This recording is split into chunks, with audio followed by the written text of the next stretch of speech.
So I'm Melissa Morgans. I'm calling in from Nest Labs, where I work as an automation engineer.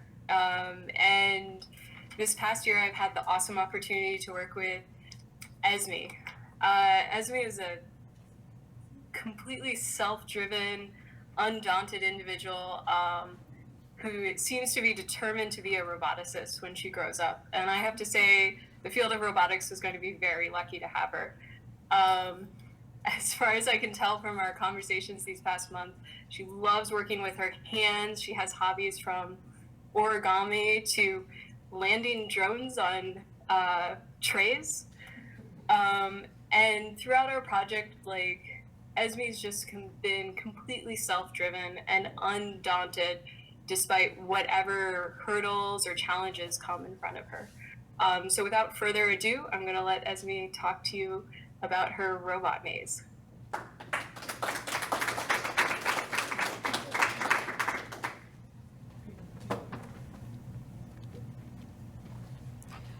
Well, I'm Esme Valadez, and my mentor was Soja Marie Morgans.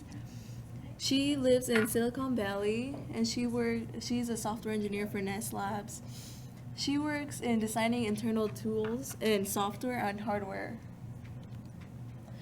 The only reason why I joined Magic was because my teacher, who is present here today, Mr. Parker, he told my whole class that, well, he told the girls that we should try this new program called Magic, which gets girls more involved. And I thought it would be a great opportunity for me to do something I love and show people what I'm capable of doing. My plan was to make a robot that could complete a maze, detect a color, and come back to the beginning. But unfortunately, some last minute little problems came up, so I had to do something about it. So the next slide would have been my crazy story, which is all the problems and the fun parts I actually had in the making of this. So at the beginning, I just made a simple maze, just to try to get used to the new environment of what I'm gonna be doing. And some of the problems I had, well, first off, people usually think that problems come from the code, but sometimes that isn't true. Like in my case, for me, I had a lot more problems in the physical, like in the real world.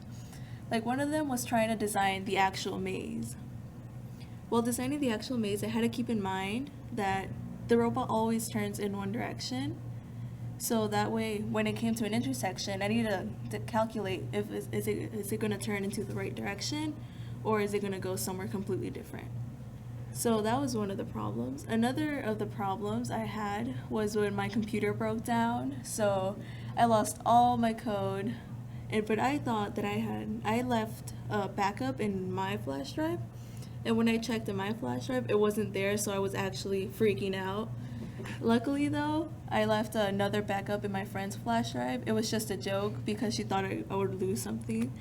And at the end, I was just lucky that I did have it. I did not get back all my code, but at least I got the founding part of it. And another thing is, now on the code side, the only thing I pretty much had with the code was the color sensor. And the color sensor, the way it works, it has a spectrum of colors, and you just choose between which colors you want it to detect. I, at the beginning, was trying to make it detect a dark blue, but since my maze was black, it detected the black and the blue as the same color, so I would completely ignore it. So one thing I had to do was change the color into a brighter color, but not too bright that it would detect it as a white. And another problem I had was the robot. The robot is plain crazy, and as me and my mentor usually say, we say that he had a mind of its own. But in reality, it's probably just a little malfunctions. And one of them was the wheel. The wheel, sometimes it would just come completely off. Like it would be in the middle of the maze, and the wheel would just come off. And just to explain a little bit of the code, the way the robot works is it detects the line, it detects the white, it moves to the side, it detects the black, it moves back and forth. So it's not really in the center of the line, it's just at the very edge. And as you can see, some of the lines are a little bit thicker. That's just so the robot could detect it. Because sometimes in turning, it would see the line, it was about to turn, but it would just go right over and do a completely different turn.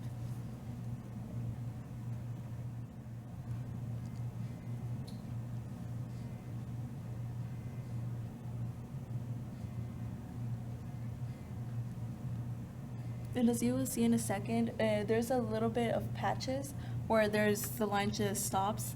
That was because I accidentally made a mistake and I thought the robot would turn, but it actually didn't turn, so I had to paint over it in black so it would actually turn in the right direction. And the thing I learned, the thing I actually learned, I learned many things, but the most important one, I think, in my opinion, was that nothing is easy, but it doesn't get any easier if you just give up. Like me, I would come across a lot of problems, but then I came to realize that if I just gave up, they weren't going to solve themselves. I had to do something about it. So that's a little bit of an advice, and that I think you guys should never give up if things are hard.